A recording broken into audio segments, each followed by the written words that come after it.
മലയാള സിനിമയിൽ ഏറ്റവും നന്നായി വണ്ടി ഓടിക്കുന്ന ആളും ഏറ്റവും മോശമായി വണ്ടി ഓടിക്കുന്ന ആളും ആരെ ശ്രദ്ധയിപ്പെട്ടിരിക്കുന്നത് ഇത്രയും വർഷത്തെ? മോശമായി വണ്ടി ഓടിക്കുന്ന ആളുടെ ഞാൻ പേര് പറയത്തില്ല, ഇനിയും കുറച്ച് കാലം കൂടെ ഇവിടെ നിൽക്കണമെന്നുണ്ട്.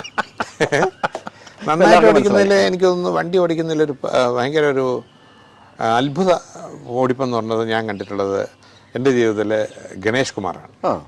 അസാധ്യ ഡ്രൈവിംഗ്. കാര്യം കുട്ടിക്കാലം തൊട്ടേ വീടിന്റെ മുമ്പ് വണ്ടികളും എല്ലാം ഓടിച്ചു വരുന്നത്.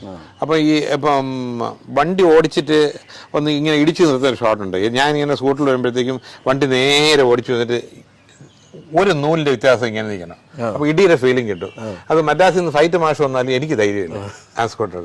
അപ്പൊ ഷാജി കലാസ് പറഞ്ഞു, നീലക്കുറക്കുന്ന സമയത്ത് പറഞ്ഞു, അതിന് ഒരാളേ ഉള്ളൂ ഇന്ത്യയിൽ, ഗണേശൻ ഓടിക്കണ്ടേ, പിന്നെന്താ ഓടിക്കാം, എന്നെ അളിയാന്ന് വിളിക്കാം, അളിയാ ഓടിക്കാമല്ലോ, പക്ഷെ റേസ് വേണമെന്ന് കേട്ടോ. ഗണേശൻ പറഞ്ഞു എനിക്ക് റിയേഴ്സിന്റെ ആവശ്യമില്ല. ഞാൻ പറഞ്ഞു ഗണേശനാണ് ഓടിക്കുന്നത്, എനിക്ക് റിയേഴ്സിന്റെ ആവശ്യമില്ല. Star camera action. ആ കണ്ടുകൊണ്ട് നിന്ന് നെട്ടിയിട്ട് ഞാൻ സ്കൂട്ടറിൽ വണ്ടി നേരെ ഉണ്ടെന്ന് ഇങ്ങനെ നിർത്തി. അത്ര കൺട്രോളാണ്.